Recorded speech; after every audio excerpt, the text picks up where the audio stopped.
துஷ்டரை கண்டால் தூர விலகு. இப்படி ஒரு பழமொழி உண்டு. எதுக்காக இப்படி சொல்லி வச்சாங்க? துஷ்டன் ஏதாவது தொந்தரவு கொடுப்பான், அதனால அவனை கண்டா பயந்துகிட்டு ஓடி ஒளிஞ்சுக்கோ அப்படின்னா இதுக்கு அர்த்தம் அப்படி இல்ல. ஒரு துஷ்டன் கிட்ட நெருங்கி போறோம்னு வச்சுக்கோங்க, அவன் நமக்கு கெடுதலான ஆலோசனைகள் எதையும் சொல்லலாம், அல்லது அவன் தீய உணர்வுகள் உள்ளவனா இருக்கலாம், அல்லது தீய செயல்கள் செய்யக்கூடியவனா இருக்கலாம், அல்லது தீய நட்புனால அவன் ஏற்கனவே கெட்டு போனவனா கூட இருக்கலாம். இப்படிப்பட்டவனை நெருங்கி போனா அவனோட பாதிப்பு நமக்கும் வந்துடும்.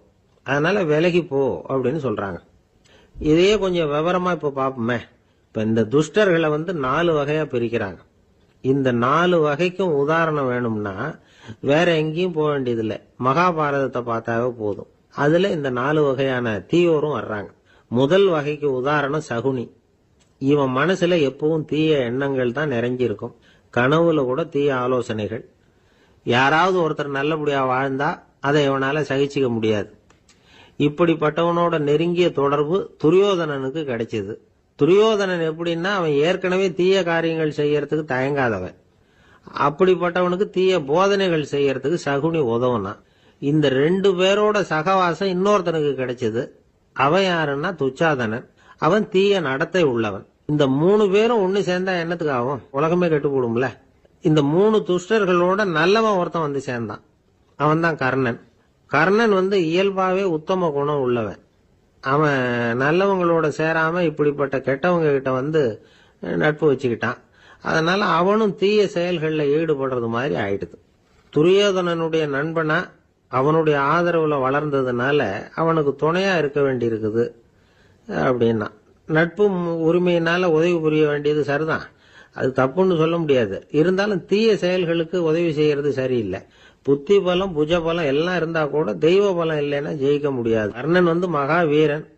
இருந்தாலும் கடைசியில் அவன் கதி என்னாச்சு? அவங்ககிட்ட எல்லா நல்ல குணங்களும் இருந்தது. இருந்தாலும் ஏன் இப்படி ஆச்சு?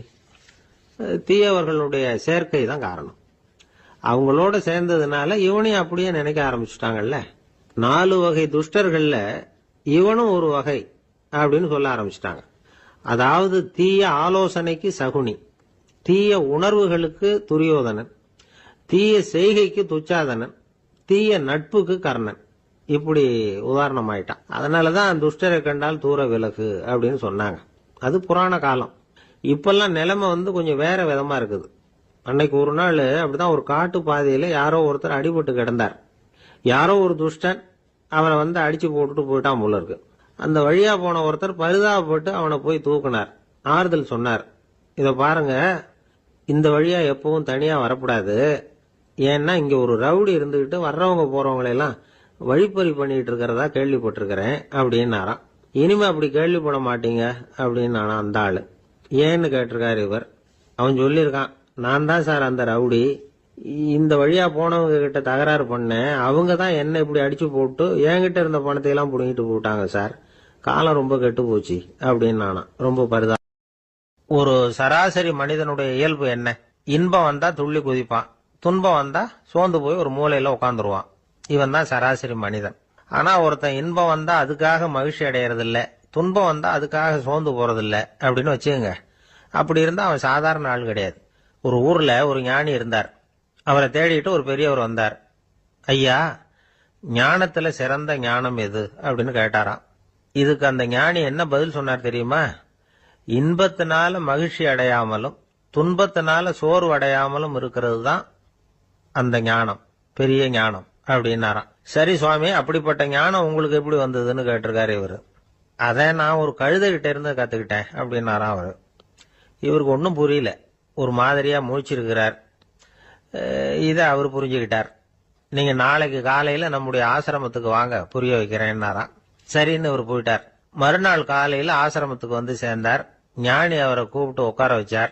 வாங்க இப்படி உட்காருங்க, கொஞ்ச நேரத்துல இந்த வழியா ஒரு கழுதை போகும், அதை கவனிச்சு பாருங்கன்னாராம். இவருக்கு இன்னமும் ஒன்னும் புரியாம போச்சு, ஒரே குழப்பம். இருந்தாலும் அந்த ஞானி சொன்னது மாதிரியே உட்கார்ந்துருக்கிறார். கொஞ்ச நேரத்துல இந்த வழியா ஒரு கழுதை போச்சு. அது முதுக நிறைய அழுக்கு மூட்டைகள், அதை சுமந்துகிட்டு போகுது. ஒரு செலவு தொழிலாளி அதை ஓட்டிட்டு போறார். கொஞ்ச தூரத்துல ஒரு ஆறு இருக்கு. அங்க போய் துணியெல்லாம் சுத்தப்படுத்திக்கிட்டு சாயந்தரமா திரும்பி இந்த வழியாவே வருவாங்க. ஞானி சொன்னது மாதிரியே இந்த பெரியவர் அழுக்கு மூட்டையை சுமந்துகிட்டு போற அந்த கழுதையை கவனிச்சார். கழுதை போயிட்டுது. அதுக்கப்புறம் ஞானியை திரும்பி பார்த்தார். இப்ப அந்த ஞானி சொன்னார், சாயந்தரம் வரைக்கும் நீங்க இங்கேயே இருக்கணும்னார். அதே மாதிரி இவர் இருந்தார். சாயந்தரமா அந்த ஞானி சொன்னார், ஐயா இப்ப கொஞ்ச நேரத்துல அந்த கழுதை இந்த வழியா திரும்பி வரும், அதையும் கவனிச்சு பாருங்கன்னார். இவரும் கவனிச்சு பாக்குறார். கழுதை வந்தது. அது முதுகுல சலவை செய்யப்பட்ட துணி மூட்டை. அது பாட்டுக்கு சுமந்துக்கிட்டு போய்கிட்டு இருக்குது. பெரியவருக்கு ஒன்றும் புரியல. பொறுமை இழந்துட்டார். சரி சுவாமி, இந்த கழுதைக்கும் உங்க ஞானத்துக்கும் என்ன சம்பந்தம் அப்படின்னார். இப்ப அந்த ஞானி விளக்கினார். ஐயா, இந்த கழுதை இதே மாதிரி தினமும் காலையில அழுக்கு மூட்டைகளை சுமந்துக்கிட்டு ஆத்துக்கு போகுது. மாலையில வெண்மையான சுத்தமான துணிகளை சுமந்துக்கிட்டு திரும்பி ஊருக்கு போகுது. காலையில இது போகும் பொழுது முதுகுல அழுக்கு மூட்டைகளை சுமந்துக்கிட்டு போறோமேங்கிற வருத்தமும் அதுக்கு கிடையாது. சாயந்தரம் திரும்பி வரும்பொழுது சுத்தமான துணிகளை சுமந்துக்கிட்டு வர்றோமேங்கிற மகிழ்ச்சியும் அதுக்கு இல்லை. இதை பார்த்துதான் நான் அது மாதிரி ஞானத்தை கத்துக்கிட்டேன் அப்படின்னாராம். அதனால யாரு கத்து கொடுக்கறாங்க அப்படிங்கறத விட எதை கத்துக்கிறோம் அப்படிங்கறது தான் முக்கியம். ஒரு சினிமா பாக்குறோம், ஒரு அருவி கொட்டுறது மாதிரி காட்சி வருது, தண்ணீர் வழியுது. படம் முடிஞ்சதும் பாத்தீங்கன்னா அந்த திரை என்ன நனைஞ்சு போயா இருக்கும். ஒரு தீப்பிடிச்சு எரியிற காட்சியை சினிமாவில் பாக்குறீங்க, காட்சி முடிஞ்சதும் அந்த வெண் திரையே கருகி போயா இருக்கும். படத்துல வர்ற தண்ணீரும் நெருப்பும் அந்த திரையை பாதிக்கிறது இல்லை. நாம அந்த திரை மாதிரி இருக்கிறதுக்கு கத்துக்கணுமா. அந்த பக்குவம் வந்துட்டதுன்னா இன்பமும் துன்பமும் நம்ம எதுவும் செய்யாது. ஒரு சினிமாவை பாக்குற வரைக்கும் சிரிக்கலாம், அழலாம். பார்த்துட்டு வெளியில வரும்பொழுது அழுதுகிட்டே வரக்கூடாது. ஒருத்தர் வந்தார். அப்படி படம் முடிஞ்சு வெளியில வரும்பொழுது அருவி மாதிரி கண்ணீர் சிந்திக்கிட்டே வர்றார். ஏன் சார் படம் அவ்வளவு சோகமா அப்படின்னு கேட்டார். இன்னொருத்தர், இல்ல சார் கூட்டம் ரொம்ப குறைச்சல் சார், மொத்தம் படம் பார்க்க வந்தவங்களே 15 பேர் தான் சார் அப்படின்னார் கண்ணீரை தொடச்சிக்கிட்டே. அதுக்கு நீங்க ஏன் சார் அழறீங்கன்னு கேட்டார் அவரு. இந்த படத்தோட தயாரிப்பாளரே நான் தான் சார் அப்படின்னாரா இவர். ஒரு அப்பாவுக்கு 2 பிள்ளைங்க. மூத்தவன் ரொம்ப அடக்கம். அப்பா எது சொன்னாலும் கேட்பான், பெரியவங்களுக்கு கீழ்ப்படிஞ்சு நடப்பான். இளையவன் அப்படி இல்லை, தான் நினைச்சதை தான் சொல்லுவான், செய்வான். அடுத்தவங்க சொல்றதை கேட்க மாட்டான், அடங்கி நடக்க மாட்டான். இந்த 2 பேர்ல யார உங்களுக்கு பிடிக்கும்? பெரியவனை தான் பிடிக்கும். ஏன்னா அவன் தான் சொல்ற பேச்சை கேட்கிறவன் அப்படின்னு சொல்லுவீங்க. ஆனா ஒரு ஞானி என்ன சொல்றாரு தெரியுமா? ஒரு குழந்தை அதன் அறிவுக்காக மதிக்கப்பட வேண்டுமே தவிர அதனுடைய கீழ்ப்படியும் தன்மைக்காக அல்ல அப்படிங்கிறார். நம்ம குழந்தைகளை சுயமா சிந்திக்கிறதுக்கு நாம விடுறதில்ல, மற்றவங்களை பார்த்து காப்பி அடிக்கிறதுக்கு தான் நாம அவங்களுக்கு கத்துக் கொடுக்குறோம். புகழ்பெற்ற மனிதர்கள் சிலருடைய பேரை சொல்லி நீயும் அவர் மாதிரி ஆகணும், இவர் மாதிரி ஆகணும் அப்படின்னு சொல்லிட்டே இருக்கிறோம். குழந்தைகள் தங்களுடைய தனித்தன்மையை வளர்த்துக்கிறதுக்கு நாம தடையா இருக்கிறோம். ஒரு குழந்தைகிட்ட அனாவசியமா நம்பிக்கையை வளர்த்துடக்கூடாது, எந்த கோட்பாட்டையும் திணிக்கக்கூடாது. நாம ஏற்கனவே அர்த்தமில்லாத கருத்துக்களையும் கொள்கைகளையும் மனசுல போட்டு நிரப்பி வச்சிருக்கிறோம். இந்த உலகத்துக்கு புதுசா சேர்ந்திருக்கிற ஒரு குழந்தையின் தூய்மையான மனசுல நம்ம கருத்துக்களை அறிமுகம் செய்ய அல்லது திணிக்கிறதுக்கு நமக்கு எந்த அதிகாரமும் கிடையாது. ஒரு குழந்தைய நீ இந்த மதத்தை சேர்ந்தவன் அப்படின்னு பிறந்ததுமே ஒரு முத்திரை குத்தி போடுறோம். இது அதோட சுதந்திரத்தை ஆரம்பத்திலேயே கிள்ளி எறியறது மாதிரி தான். நீங்க ஒரு மதத்தின் வழிமுறைகளை கடைபிடிச்சிட்டு வர்றீங்க, அந்த வழியில போய்கிட்டு இருக்கிறீங்க, சரி, அதனால போறீங்க. அதுக்காக உங்க குழந்தையையும் அதே வழியில தான் வரணும் அப்படின்னு கட்டாயப்படுத்துறதுக்கு உங்களுக்கு என்ன உரிமை இருக்குது?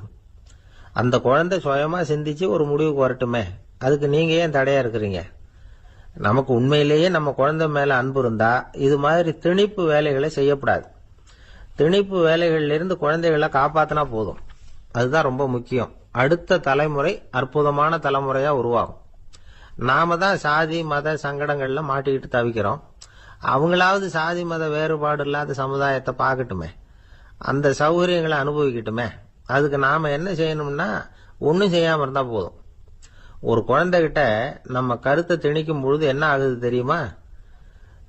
அது அவனை அவங்கிட்ட இருந்தே அப்புறப்படுத்தி விடுது, அவனுடைய தனித்தன்மையை அழிச்சுடுது, அவனை ஒரு எல்லைக்குள்ள திணிச்சுடுது. இதெல்லாம் அன்புங்கிற பேரால பெற்றோர்கள் செய்யற தப்பு. இதெல்லாம் கேட்டுக்கிட்டு இந்த காலத்துல அப்பா ஒருத்தர் சொன்னார், நான் கருத்துக்களை எல்லாம் என் பையன்கிட்ட திணிக்கிறது இல்லைங்க, ஆனா அதிகமா சாப்பிட சொல்லி கட்டாயப்படுத்துவேன் அப்படின்னார். உங்க வீட்டு சமையல் அவ்வளவு நல்லா இருக்குமான்னு கேட்டாங்க. நல்லா இருந்தா நான் ஏன் அவனை சாப்பிட சொல்லி கட்டாயப்படுத்த போறேன் அப்படி. ஒரு நீதிமன்றம், அங்க ஒரு கொலை வழக்கு சம்பந்தமா விசாரணை நடந்துகிட்டு இருக்குது. அந்த வழக்கறிஞர் ரொம்ப தீவிரமா வாதாடிட்டு இருக்கிறார். தன்னுடைய கட்சிக்காரர் நிரபராதிங்கிறது அவருக்கு நல்லா தெரியும். அதனாலதான் அவர் சார்பா வாதாடுறதுக்கே ஒத்துக்கிட்டார். அப்படி அவர் மும்முரமா வாதாடிக்கிட்டு இருக்கிற சமயத்துல அவசரமா தந்தி ஒண்ணு வந்து சேர்ந்தது. அதை வாங்கி படிச்சு பார்த்தார். அதுக்கப்புறம் அதை மடிச்சு தன்னுடைய கோட்டு பையில வச்சுக்கிட்டு தொடர்ந்து வாதாட ஆரம்பிச்சிட்டார். பேசி முடிச்சாரு.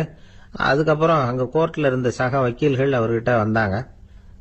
தந்தி ஒண்ணு வந்ததே, என்ன விஷயம் அப்படின்னு விசாரிச்சாங்களாம்.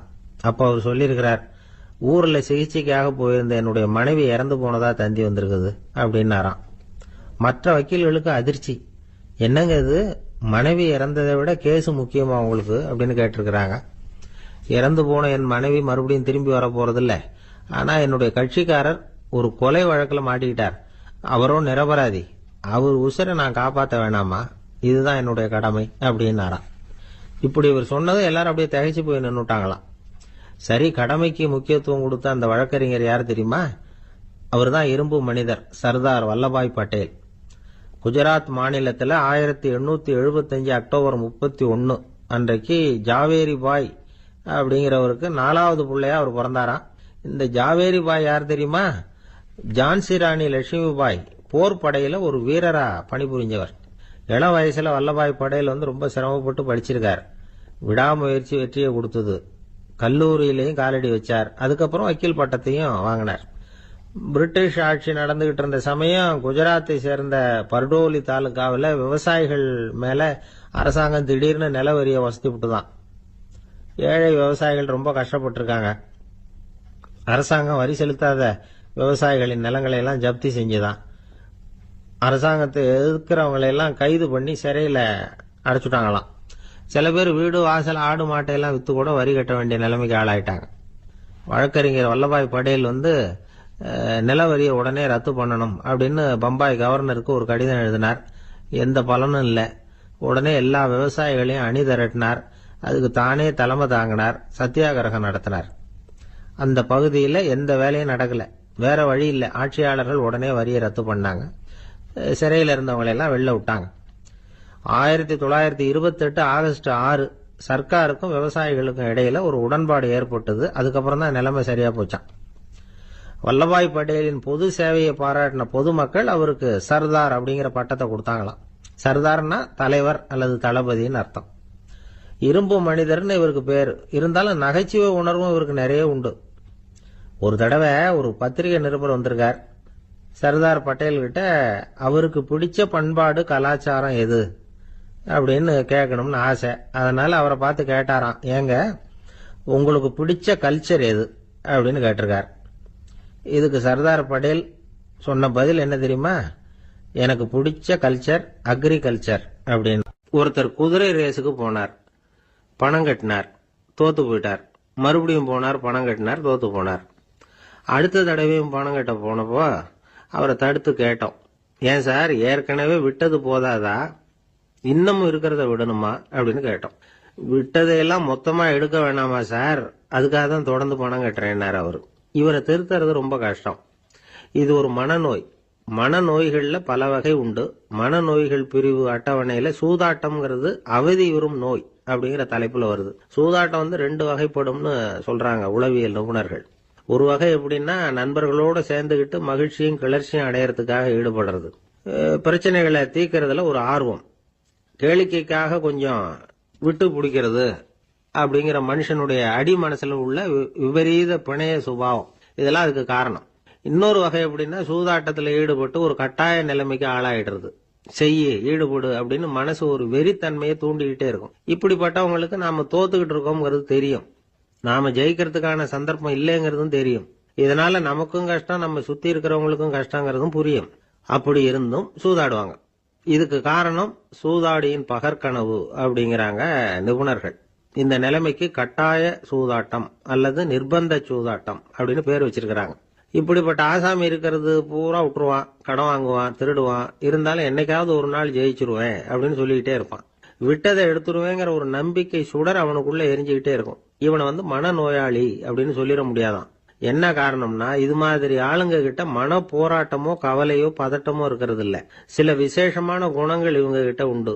எதிர்ப்பு உணர்ச்சி, சிறுபிள்ளைத்தனம், சட்ட திட்டங்களையும் சம்பிரதாயங்களையும் உட தெரியாத மனப்போக்கு, பொறுப்பில்லாத தன்மை, நெறி தவறி நடக்கிறது எல்லாம் இவங்ககிட்ட உண்டு. ஆனா வெளிப்பார்வைக்கு ரொம்ப சிநேகமா இருப்பாங்க, அன்பா இருப்பாங்க, அப்படி இருக்கிறதாக காட்டிக்குவாங்க. ஆதாயம், சுயலாபம் இதெல்லாம் கருதி தான் பழகுவாங்க. இவங்க கேட்கறப்ப நாம பணம் கொடுக்கலன்னு வச்சுக்கோங்க, நம்மளை கை விட்டுருவாங்க. நம்ம மேல அவாண்டமா பழி சுமத்துறது கூட தயங்க மாட்டாங்க. தங்களுடைய சூதாட்ட நடவடிக்கைகளுக்கு சாதகமான காரணங்களை சொல்லிட்டு இருப்பாங்க. நீ வேணும்னா பாரு, ஒரே நாள்ல நான் இழந்ததையெல்லாம் மீட்டு லட்சாதிபதி ஆறனா இல்லையா பாரு அப்படிம்பாங்க. தோத்து போறத ஒரு படிப்பினையா இவங்க எடுத்துக்கிறதே இல்லை. தோத்து போறதுலேயே இவங்களுக்கு ஒரு அலாதியான சுகம். தனக்குத்தானே துன்பத்தை வரவழைச்சிக்கிட்டு இன்பம் அடையறதுக்கு தன்வதை சுகம் அப்படின்னு பேர். இவங்கெல்லாம் அந்த ரகம். சில பேர் எப்படி தெரியுமா, மந்திர எண்ணங்களை வரவழைச்சிக்கிறது, சூதாடுறதுக்காக ஆபீஸ்ல கையாடல் பண்றது, அடுத்தவங்க கிட்ட இருந்து திருடுறது. இந்த மந்திர எண்ணம் தீவிரமாச்சுன்னா ஒரு மாதிரியா பேச ஆரம்பிச்சிருவாங்க. தோல்விதான் சார் வெற்றிக்கு முதல் படியும்பாங்க. தன்னால பகடக்காய்களையும் குதிரை ஓட்டிகளையும், அதாவது இந்த ஜாக்கிகள், அதெல்லாம் கட்டுப்படுத்த முடியுங்கிற பித்து நிலைக்கு இவங்கெல்லாம் தள்ளப்பட்டுருவாங்க. சில சூதாடிகள் ஆராய்ச்சி பார்த்ததுல என்ன தெரிய வந்தது தெரியுமா, அவங்க எல்லாம் குழந்தை பருவத்துல அன்புக்காக ஏங்கினவங்களாம், புறக்கணிக்கப்பட்டவங்களாம், உதவிகளை பெற முடியாதவங்க, இப்படி எல்லாம் இருந்திருக்கிறாங்க.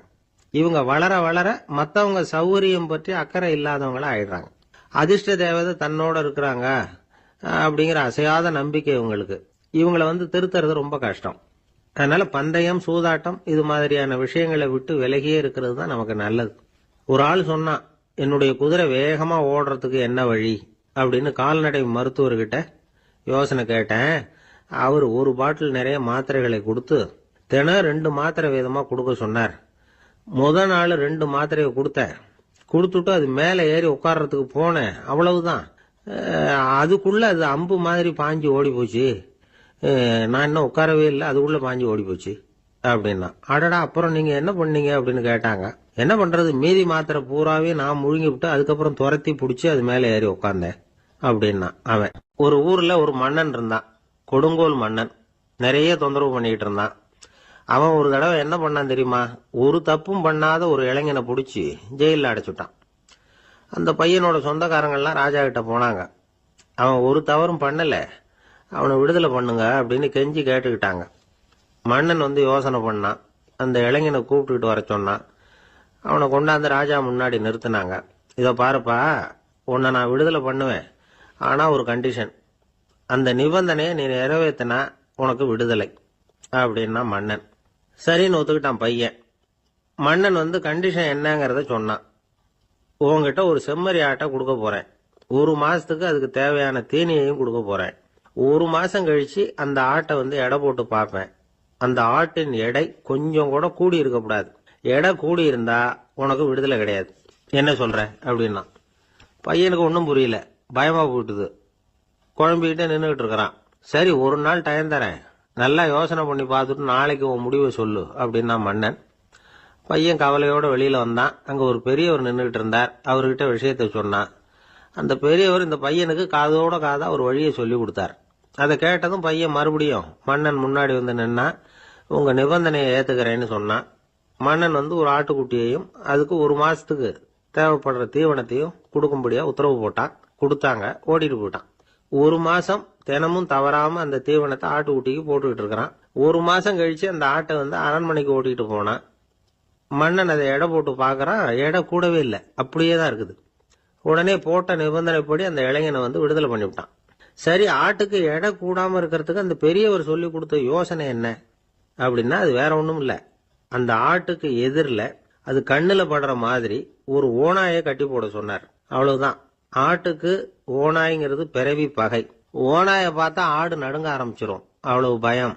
தினமும் அந்த ஆடு பயந்துகிட்டே தீனி சாப்பிட்டது, எடை கூடல. அதுதான் ரகசியம். இது சின்ன பிள்ளைங்களுக்கான ஒரு கதை. இதுல இருந்து தெரிஞ்சுக்க வேண்டிய உண்மை என்னன்னா, நாமெல்லாம் சாப்பிடுறப்ப மனசும் உடம்பும் அமைதியா இருக்கணும். அப்பதான் அது உடம்புல ஒட்டும். அவசரத்திலையும் பயத்திலையும் சாப்பிட்டா அது சரியா ஜீரணம் ஆகாது. இன்னொரு ராஜா இருந்தார். அவரும் ஒரு இளைஞனை ஜெயில அடைச்சு விட்டார். விடுதலை பண்ணணும்னா ஒரு கண்டிஷன்னாரு. என்னன்னு கேட்டான். ஒரு ஆட்டுக்குட்டியை அவன் முன்னாடி கொண்டாந்து நிறுத்துவேன், நீ அதுகிட்ட ஒரு கேள்வி கேட்கணும், அதுக்கு சரியான பதிலை சொல்லணும். அப்படி செஞ்சுட்டா உனக்கு விடுதலைன்னார்.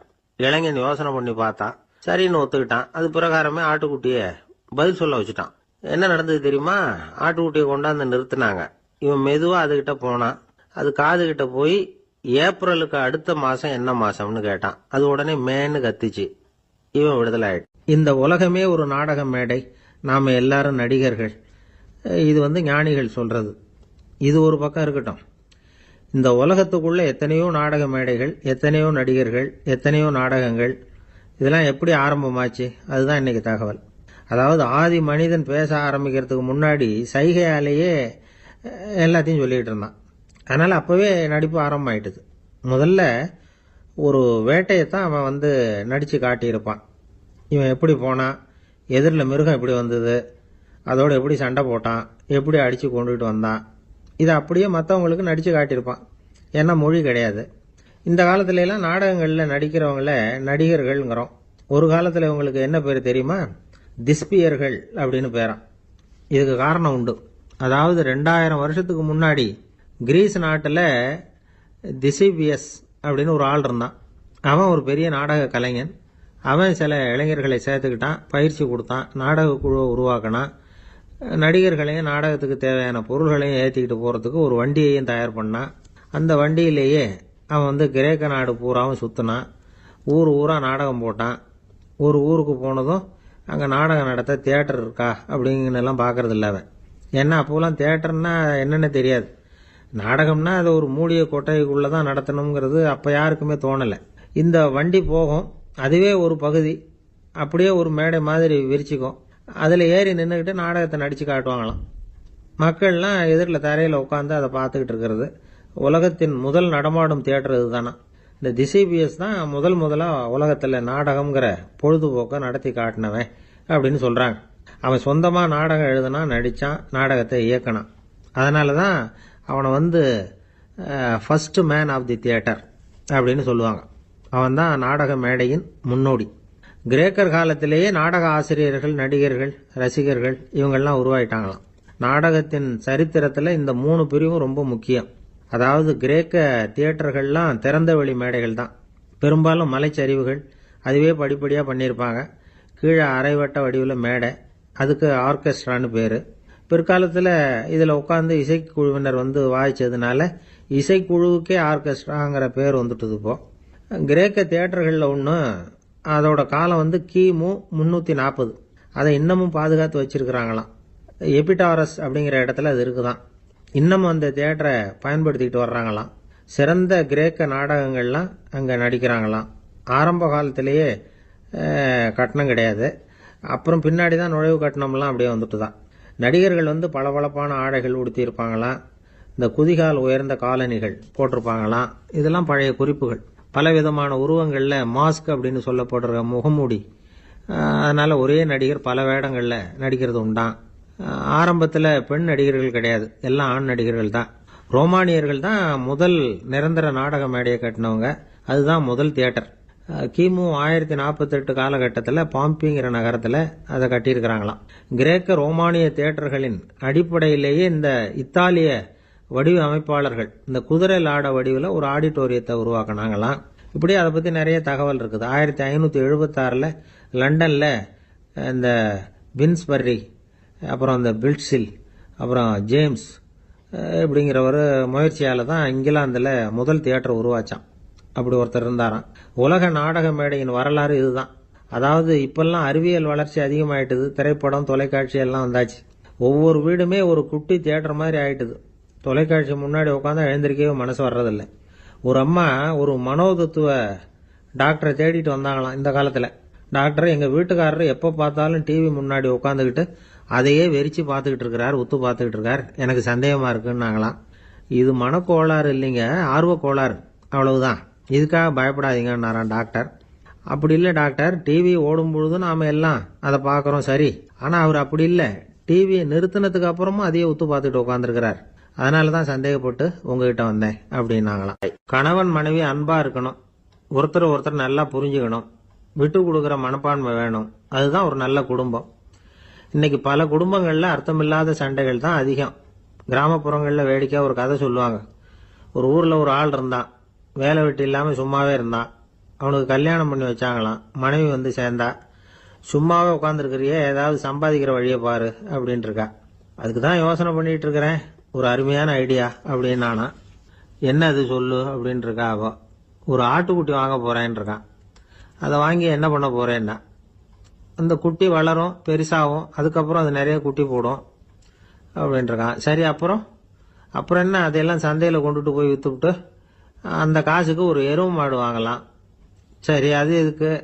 எருவு மாடு நிறைய பால் கொடுக்கும், அதை கொண்டுட்டு போய் பால் பண்ணையில் கொடுப்பேன், அல்லது நானே விற்றுருவேன், கை நிறைய காசு கிடைக்கும். அதுக்கப்புறம் ஒரு பசுமாடு வாங்குவேன், பாலையும் விற்கலாம், நாமளும் காய் போட்டு சாப்பிடலாம், இப்படிலாம் சொல்லியிருக்கான்.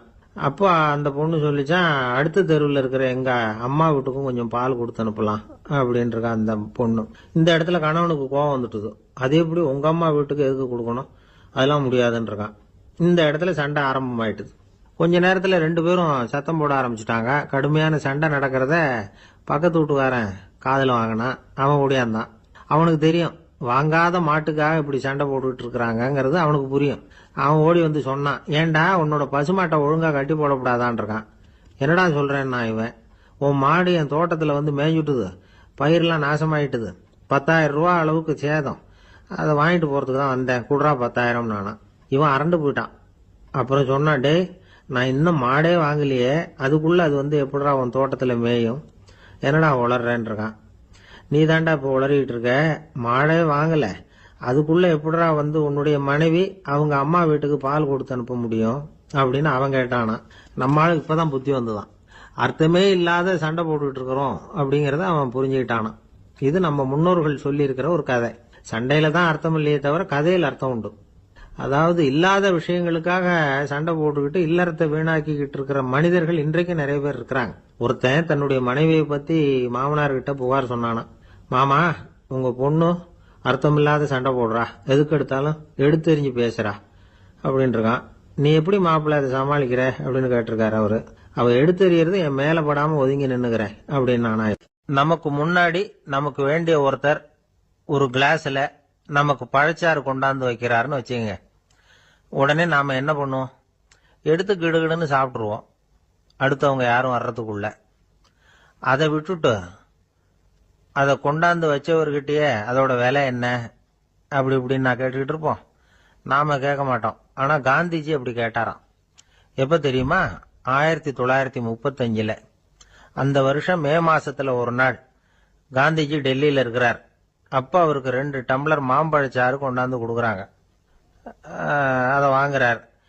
இதோட விலை என்ன அப்படின்னு கேட்டார் காந்திஜி. யாருகிட்ட கேட்டாருன்னா மனுபென் காந்தி கிட்ட கேட்கிறார். அவங்க தான் கொண்டாந்து கொடுக்குறாங்க. காந்திஜிக்கு உதவி செய்யறதுக்காக அவர் கூடவே இருந்தவங்க அவங்க கிட்ட தான் கேட்கிறார். காந்திஜி சும்மா வேடிக்கைக்காக இப்படி கேட்கிறாருன்னு நினைச்சுட்டாங்க அந்த அம்மா. அதுவும் இல்லாம அதோட விலையை கேட்டா காந்திஜி நிச்சயமா அதை சாப்பிட மாட்டார் அப்படிங்கிற பயம் வேற. அதனால அந்த அம்மா பதில் எதுவும் சொல்லாம கம்முன்னு இருந்துட்டாங்க. கொஞ்ச நேரம் ஆச்சு. அந்த பழச்சாறு வச்ச இடத்துல அப்படியே இருக்குது, வச்ச இடத்துல வச்சபடியே இருக்கு. காந்திஜி அதை சாப்பிடவே இல்லை. மனுபென் காந்தி பார்த்தாங்க. மெதுவா காந்திஜி கிட்ட போய் அதை சாப்பிடுங்களேன் அப்படின்னாங்க. பழச்சாறு விலை என்னன்னு கேட்டேன், அதுக்கு பதில் இல்லை. அது முதல் தப்பு. பதிலை எதிர்பார்த்திருந்தும் அதை பத்தி விசாரிக்கல, அது 2வது தப்பு. இப்படி 2 தப்புகளை பண்ணிவிட்டு என்கிட்ட வந்து இதை சாப்பிடுங்கன்னு சொன்னா அது எப்படி அப்படின்னு கேட்டாராம் காந்திஜி. மனுபென் காந்தி என்ன சொல்றதுன்னு தெரியாம திகைச்சு போய் நின்றுகிட்டு இருந்தாங்க. காந்திஜி தொடர்ந்து சொன்னாராம், இப்ப என் முன்னாடி வச்சிருக்கிற இந்த பழச்சாறு விலை சுமாரா ஒரு ½ ரூபாயாவது இருக்கும். அது அந்த காலத்து மதிப்பு. இந்த பழச்சாறு இல்லாம கூட என்னால இருக்க முடியும். ஆனா அவசியமான பொருள்களை வாங்கறதுக்கு கூட சக்தி இல்லாத மக்கள் இந்த நாட்டுல நிறைய பேர் இருக்கிறாங்க. அப்படி இருக்கிறப்போ எனக்கு என்னத்துக்கு இந்த விலை உயர்ந்த பானம்? இதை இப்போ நான் சாப்பிட்டா என் உடம்பு வேணும்னா ஆரோக்கியமாகலாம், ஆனா என் மனசு அமைதி அடையாது. எனக்கு என்னுடைய உடல் ஆரோக்கியத்தை விட மன ஆரோக்கியம் தான் முக்கியம். அதனால இதை நான் சாப்பிட மாட்டேன், எடுத்துட்டு போயிடு அப்படின்னாராம். அந்த சமயத்துல ஒரு அகதி பொண்ணு 2 குழந்தைகளோட காந்திஜியை பார்க்கறதுக்காக வந்தது. வணக்கம் சொல்லிச்சு. காந்திஜி உடனே தனக்கு முன்னாடி இருந்த பழச்சாற்றை எடுத்து அந்த பொண்ணுகிட்டையும் குழந்தைகள்கிட்டையும் கொடுத்து சாப்பிட சொன்னார். அவங்க அதை வாங்கி ரொம்ப சந்தோஷத்தோட சாப்பிட்டாங்களாம். அதை பார்த்த காந்திஜி முகத்துல ஒரு புன்னகை, ஒரு பரவசம், ஒரு திருப்தி. அவர் மனசு நிறைஞ்சிருந்தது. அப்போ அவர் சொன்னாராம், ஆண்டவன் எனக்கு எப்பவும் சரியான சமயத்துல கை கொடுப்பாருங்கிறது அதுக்கு இதுதான் அத்தாட்சி. நான் ஒரு இக்கட்டான சூழ்நிலையில இருக்கிறப்ப கூட கடவுளின் கருணையால அந்த சூழ்நிலை என்னை பாதிக்கல. என் கூட இவ்வளவு நாள் பழகியும் கூட இங்க இருக்கிறவங்க எனக்கு அதிக விலையுள்ள பழரசத்தை கொடுத்தாங்க.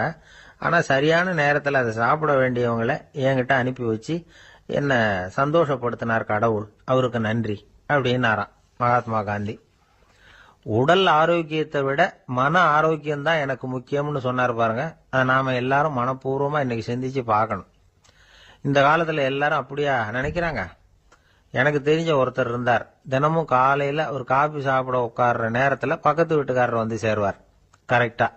உடனே அவரும் தனக்குன்னு வந்திருக்கிற காப்பியை எடுத்து மனப்பூர்வமா பக்கத்து வீட்டுக்காரர்கிட்ட கொடுத்துருவார். அதுக்கப்புறம் அவருக்காக வேற காப்பி போட்டு கொண்டாந்து கொடுத்தாலும் வேண்டான்னு சொல்லிடுவார். ஆண்டவனா பார்த்து சரியான நேரத்துல அவரை எங்க வீட்டுக்கு தினமும் அனுப்பி வைக்கிறார் அப்படிம்பார். ஏன் அப்படி சொல்றீங்க அப்படின்னு கேட்டோம் ஒரு நாள். அதுக்கு அவர் சொல்றார், எனக்கு என்னோட உடல் ஆரோக்கியம்தான் முக்கியம். இத கடவுள் புரிஞ்சுக்கிட்டு எங்க வீட்டு காப்பியை சாப்பிடுறதுக்கு தினமும் அடுத்த வீட்டுக்காரனை அனுப்பி வைக்கிறார் அப்படின்னாலாம். ஒரு நண்பர் வந்தார். ரொம்பவும் இறுக்கமா உடை அணிஞ்சிருந்தார். அதாவது ஆடைக்குள்ள அவர் மாட்டிக்கிட்டு இருந்தது மாதிரி தெரிஞ்சது. ஏன் துணி குறைச்சலா எடுத்துட்டீங்களா அப்படின்னு கேட்டோம். இல்லைங்க, எனக்கு எப்பவுமே இறுக்கமா உடை அணியறது தான் பிடிக்கும் அப்படின்னார். ஒருத்தர் எப்படி உடை அணியிறார் அப்படிங்கறத வச்சே அந்த ஆள் எப்படிப்பட்டவர் அப்படிங்கறத கண்டுபிடிச்சிடலாம். உடை அணியிற விதம் ஒருத்தருடைய மனநிலையை வெளிப்படுத்துதான். இப்ப இறுக்கமான உடை அணியிறவங்க பொதுவா மன நிம்மதி இல்லாதவங்களா இருப்பாங்களாம், கோபக்காரங்களா இருப்பாங்களாம். ரொம்ப தொலைதொலைப்பா ஆடை அணிகிறவங்க இருக்கிறாங்கல்ல, அவங்க எல்லாம் அமைதியான ஆளா இருப்பாங்களாம், சாந்தமா இருப்பாங்களாம். இவங்கெல்லாம் போராடுறதுக்கு சரியா வரமாட்டாங்களாம். இப்படி ஒரு கணிப்பு இருக்குது. அதனாலதான் போர் வீரர்களுக்கெல்லாம் இறுக்கமான உடையை தான் கொடுக்கறது வழக்கம். ஆனா சன்னியாசிகளை பாருங்க, அவங்களுக்கெல்லாம் ரொம்ப தொலை உடைகள் தான். அவங்கெல்லாம் வந்து டைட் பேண்ட் போட்டுக்கிட்டு நிக்க மாட்டாங்க சன்னியாசிகள்லாம். அதே மாதிரி சன்னியாசிகள்லாம் காவி உடைய தேர்ந்தெடுக்கிறதுக்கும் காரணம் உண்டு. பல ஆண்டுகள் சோதனை செஞ்சு பார்த்துட்டு தான் சன்னியாசத்துக்கு காவி தான் சரி அப்படின்னு முடிவு பண்ணியிருக்கிறாங்க. இப்ப பௌதீக விஞ்ஞானப்படியும் அதுதான் சரி. அதாவது சூரிய ஒளியில 7 வண்ணங்கள் உண்டு. ஒரு பொருள் மேல அது விழும் பொழுது அந்த பொருள் நமக்கு சிவப்பா தெரிஞ்சதுன்னா அந்த பொருள் சிவப்பை தவிர மற்ற எல்லா நிற கதிர்களையும் உள்வாங்கிக்கிட்டு சிவப்பு நிறத்தை மட்டும் வெளியில விடுது. அதாவது விலக்கி விடுது. அதனாலதான் அந்த பொருள் சிவப்பா தெரியுது. உடல் ஆரோக்கியத்துக்கு ஓரளவு சிவப்பு தேவைப்படுது. அதனாலதான் காவி உடை அணிஞ்சா சூரிய ஒளி ஓரளவு சிவப்பை விலக்கிவிடும். அதாவது சிவப்பின் பலனும் கிடைக்கும், இந்த சிவப்பின் கெடுதலும் இல்லை அப்படின்னு யோசனை பண்ணாங்க. காவி உதய வேளையின் நிறம். கீழ் வானத்துல கதிர் உதிக்கிற வேளையில முதல் ஒளி தோன்றுகிற நேரத்துல காவி நிறம் தான் கசியும். தியானம் செய்யறப்போ முதல்ல காணக்கூடிய ஒளி காவி நிறம் தான். தியானத்தின் உச்ச நிலையின் நிறம் நீலம். தியானம் காவி நிறத்துல ஆரம்பமாகி நீல நிறத்துல நிறைவடைகிறது அப்படிங்கிறார் ஓஷோ. நீலம் தியான சிகரம், காவி தியான ஆரம்ப குறியீடு, ஒரு சன்னியாசியின் ஆரம்ப தரிசனம் அப்படிங்கிறார் அவர். ஒருத்தர் நாள் பூரா காவி உடைய அணிஞ்சிருந்தா அந்த நிறம் அவருக்கு தியானத்தை பத்திய நினைவை ஊட்டிக்கிட்டே இருக்கும். இப்படியே ஆடைக்கும் தியானத்துக்கும் இடையில ஒரு தொடர் ஏற்படுது. ஒரு துறவியின் உள்ளார்ந்த பண்பா அது மாறுது. கடை வீதியில ஒரு பொருள் வாங்க போறோம், அது மறந்துடக்கூடாதுங்கிறதுக்காக ஞாபகம் முடிச்சு போட்டுக்கிறோம். அந்த முடிச்சுக்கும் பொருளுக்கும் தொடர்பு இல்லை. ஆனா கடை வீதிக்கு போன உடனே அந்த முடிச்சு அந்த பொருளை ஞாபகப்படுத்துது. அதாவது அந்த முடிச்சு ஒரு தொடர்பு அம்சமா அமையுது. அது மாதிரிதான் காவி உடையும். ஒரு துறவி நடக்கும் பொழுது, சாப்பிடும் பொழுது, குளிக்கும் பொழுது அவருடைய காவி உடை அவருக்கு ஞாபகப்படுத்திக்கிட்டே இருக்கும். அது ஒரு நிலைப்படுத்தப்பட்ட நினைவாக ஞாபகம் முடிச்சாக மாறிடுது. காவி ஆடை இல்லைன்னா ஒருத்தரால துறவியாக முடியாதுன்னு அர்த்தம் இல்லை. அதே நேரத்துல காவி ஆடையால ஒன்னும் பிரயோஜனம் இல்லை, அதுல ஒன்னும் அர்த்தம் இல்லை அப்படின்னு சொல்லிட முடியாது. இதுதான் உண்மை. இவ்வளவு தூரம் காவி ஆடையை பத்தி சொல்றதுனால எல்லாரும் சன்னியாசியா போடுங்கோ அப்படின்னு நாம சொல்றதாக யாரும் நினைச்சிடக்கூடாது. மனசுக்கும் நிறத்துக்கும் உள்ள சம்பந்தத்தை தெரிஞ்சுக்கிறதுக்காகத்தான் இவ்வளவும். நமக்கு தெரிஞ்ச நண்பர் ஒருத்தர் இருக்கிறார், ஆபீஸ்ல வேலை பார்க்கிறவர். ஒவ்வொரு மாசமும் 20ஆம் தேதிக்கு பிறகு அவரை போய் பாத்தீங்கன்னா காவி உடை அணிஞ்சுக்கிட்டு கண்ணை மூடிக்கிட்டு கை ரெண்டையும் விரிச்சு வச்சுக்கிட்டு தியானத்திலேயே உட்காந்துருப்பார். ஏன் இப்படி பண்றீங்கன்னு கேட்டேன். அதாவது 20ஆம் தேதிக்கு பிறகு என் கையில ஒரு பைசா கூட கிடையாது, ஒரு சன்னியாசி லெவல்ல இருக்கிறேன், என்கிட்ட எதுவும் செலவுக்கு கேட்காத அப்படின்னு என் மனைவிக்கு நாசூக்கா உணர்த்துறதுக்காக அப்படி உட்கார்ந்துருப்பேன் அப்படின்னு விளக்கம் கொடுக்கிறார். ஒரு நாள் ராமர் அரசவையில உட்கார்ந்துருக்கிறார். ராமராஜ்யம் நடந்துகிட்டு இருந்த நேரம். அந்த சமயத்துல ஒரு நாய் அரச சபைக்கு வந்துதான். அது தலையில அடிபட்டு ரத்தம். அந்த கோலத்துல அது அங்க வந்தது. எல்லாரும் ஆச்சரியமா அதை பார்த்தாங்க. ராமரும் அந்த நாயை பார்த்தார். நீங்க வந்த காரியம் என்ன, என்ன நடந்தது, எதுவா இருந்தாலும் பயப்படாம சொல்லு அப்படின்னார். உடனே அந்த நாய் மெதுவா சொல்ல ஆரம்பிச்சுதான். ஐயா, நான் தெருவில் போய்கிட்டு இருந்தேன். வழியில ஒருத்தர் வந்தார். அவர் வேத சாஸ்திரம்லாம் படிச்ச பெரியவர். அவர் எந்த காரணமும் இல்லாம அவர் கையில வச்சிருந்த குச்சியால என் தலையில அடிச்சுட்டார். அதுதான் தலையில ரத்தம். இதை நீங்க விசாரிச்சு தகுந்த தீர்ப்பு வழங்கணும் அப்படின்னு தான் அந்த நாய். ராமர் பார்த்தார். உடனே தன்னுடைய காவலர்களை அனுப்புனார். அந்த ஆளை எங்க இருந்தாலும் போய் கொண்டுட்டு வாங்க அப்படின்னு விட்டார். காவலர்கள் போனாங்க. அந்த ஆளை பிடிச்சி கொண்டு வந்துட்டாங்க. அரண்மனைக்கு வா அப்படின்னு சொல்லி கூப்பிட்டுட்டு வந்துட்டாங்க. என்ன நடந்ததுன்னு விசாரிச்சார் ராமர். அதுக்கு அந்த ஆள் சொன்னார், நான் வீதி வழியா வந்துகிட்டு இருந்தேன். குறுக்க இந்த நாய் வந்தது. நான் அவசரமா போய்கிட்டு இருந்தேன். இது எனக்கு வழி விடாம குறுக்க பூந்து இடைஞ்சல் பண்ணிச்சு. எனக்கு கோபம் வந்துட்டுது. அதனால அடிச்சுட்டேன். வேத சாஸ்திரம் படிச்ச நான் என் வசம் இழந்து கோபப்பட்டது பெரிய தப்பு தான். அதை நான் ஒத்துக்கிறேன். குற்றத்தை ஒப்புக்கொள்றேன். எனக்கு என்ன தண்டனை கொடுக்கணுமோ அதை கொடுங்க, ஏத்துக்கிறேன் அப்படின்னு விட்டார். சரி, இப்ப அந்த ஆளுக்கு தண்டனை கொடுக்கணும். என்ன தண்டனை கொடுக்கறது யோசனை பண்ணார் ராமர். அதையும் அந்த நாய்கிட்டயே கேட்டார். நீயே சொல்லு, என்ன தண்டனை கொடுக்கலாம் இவருக்கு அப்படின்னார். இதுக்கு அந்த நாய் என்ன சொல்லிச்சு தெரியுமா? இவரை ஏதாவது ஒரு கோயிலுக்கு தர்மகர்த்தாவா நியமனம் பண்ணி விடுங்க, அதுதான் இவருக்கு சரியான தண்டனை அப்படின்னது. இதை கேட்டது ராமர் முகத்துல புன்னகை. ஆனா அங்க இருந்த மற்றவங்களுக்கு எல்லாம் ஆச்சரியம். அது எப்படி தப்பு செஞ்சவங்களுக்கு தண்டனை கொடுக்கறது தானே நியாயம், அதை விட்டுட்டு தர்மகர்த்தா பதவியை கொடுக்க சொல்லுது இந்த நாய் அப்படிங்கிற ஆச்சரியம். இந்த சந்தேகத்தை அந்த நாய்கிட்டயே கேட்டாங்க அங்க இருந்தவங்க. இதுக்கு அந்த நாய் பதில் சொல்லிச்சான். நான் போன பிறவியில ஒரு கோயிலுக்கு தர்மகர்த்தாவா இருந்தேன். எவ்வளவோ கவனமா எச்சரிக்கையா தான் என்னுடைய கடமைகளை எல்லாம் செஞ்சுக்கிட்டு வந்தேன். அப்படி இருந்தாலும் சில சமயங்கள்ல என்னையும் மீறி கோயில் செல்வத்தை நான் அனுபவிக்கிறதுக்கு காரணம் ஆயிட்டேன். ஒரு கோவிலுக்கு தர்மகர்த்தாவா இருக்கிறவங்க எப்படியும் இந்த பாவத்திலிருந்து தப்பிக்கிறது கஷ்டம். அதனாலதான் நான் இந்த பிறவியில நாயா பிறந்து இப்படி கஷ்டப்படுறேன். இதே நிலைமை இந்த ஆளுக்கும் ஏற்படணும் அப்படிங்கிறதுக்காக தான் அவரையும் ஒரு கோயிலுக்கு தர்மகர்த்தாவை நியமிக்கும்படி கேட்டுக்கிட்டேன் அப்படின்னு தான் இந்த நாய். இதுல இருந்து என்ன தெரியுது? எந்த பதவியில நாம இருந்தாலும் நமக்கு தெரியாம கூட அதை தவறா உபயோகப்படுத்த கூடாதுங்கிறத இதுல இருந்து புரிஞ்சுக்கணும். இல்லைன்னா அடுத்த பிறவியில நாயா பிறந்து எங்கேயாவது போய் வாலாட்டிட்டு நிக்க வேண்டியதுதான். கோவில் வாசல்ல 2 நாய் பேசிக்கிட்டு இருந்துதான். போன ஜென்மத்துல நான் மனுஷனாதான் இருந்தேன். ஒரு கோவில் பூசாரி பேச்ச கேட்டுட்டு அவரோட கூட்டு சேர்ந்துக்கிட்டு ஆண்டவன் போட்டிருந்த நகையெல்லாம் அபகரிச்சு என்கிட்ட கொடுத்தாரு அவரு. நான் எடுத்துட்டு வந்துட்டேன். திருடினது அந்த ஆள் தான், எடுத்துட்டு வந்ததுதான் நான். இருந்தாலும் நான் மட்டும் நாயா பிறந்துட்டேன். இப்ப மட்டும் அந்த பூசாரி என்கிட்ட மாட்டினா கடிச்சு குதறி போடுவேன் அப்படின்னு தான். அவசரப்பட்டு அப்படி செஞ்சுடாதே. பதிலுக்கு அவரும் உன்னை திருப்பி கடிச்சாலும் கடிச்சிருவார். ஏன்னா அவரும் இப்போ ஒரு நாயா தான் பிறந்திருக்கிறார் அப்படின்னு தான் இன்னொன்னு. அது எப்படி உனக்கு தெரியும்னு தான் இது. நான் தானே அது அப்படின்னு தான் அந்த நாய். ஒரு சிகை அலங்கார கூடம். ரொம்ப சுறுசுறுப்பா எல்லாரும் வேலை செஞ்சுக்கிட்டு இருக்கிறாங்க. முடிவெட்டிக்க வந்திருக்கிறவங்க நிறைய பேர். எல்லாரும் வரிசையா உட்காந்துருக்கிறாங்க. அந்த சமயத்துல திடீர்னு கதவை திறந்துக்கிட்டு ஒருத்தர் உள்ள வர்றார். அவரு ஒரு பெரிய மனிதர். அவரும் முடிவெட்டிக்கிறதுக்காக தான் உள்ள வந்திருக்கிறார். அவரை பார்த்த உடனே அங்க வரிசையில் உட்காந்துருந்தவங்க எல்லாரும் எழுந்திரிச்சு அவர்கிட்ட வந்துட்டாங்க. அவரை சுத்தி நின்றுட்டாங்க. எப்படி இருக்கிறீங்க, நல்லா இருக்கீங்களா அப்படின்னு விசாரிக்க ஆரம்பிச்சுட்டாங்க. எல்லாம் முடிஞ்சதும் வந்தவர் கேட்டார், வரிசையில கடைசியா இருக்கிறவர் யார் அப்படின்னு கேட்டார். ஏன்னு கேட்டாங்க. நான் அதுக்கு அடுத்தபடியா உட்காரணும், அதுக்காக தான் கேட்கறேன் அப்படின்னார். உடனே அங்க இருந்தவங்க எல்லாம் என்ன சொன்னாங்க தெரியுமா? நீங்க வரிசையில காத்திருக்க கூடாது, நீங்க அரசாங்கத்தின் தலைவர், உங்களுக்கு நேரம் முக்கியம், அதனால நீங்க முன்னாடி போங்க அப்படின்னு சொன்னாங்க. ஆனா அதை அவர் கேட்கல. தோழர்களே, உங்களுடைய கருத்துக்கு ரொம்ப நன்றி. எல்லாரும் வரிசையா தான் வரணும், அதுதான் முறை. வரிசையில வரணுங்கிற நடைமுறையை நானும் பின்பற்ற விரும்புறேன். நாம எல்லாரும் சமமானவர்கள் அப்படின்னார். இப்படி சொல்லிவிட்டு வரிசையில கடைசியா இருந்த ஒரு நாற்காலியில போய் உட்காந்துக்கிட்டார்.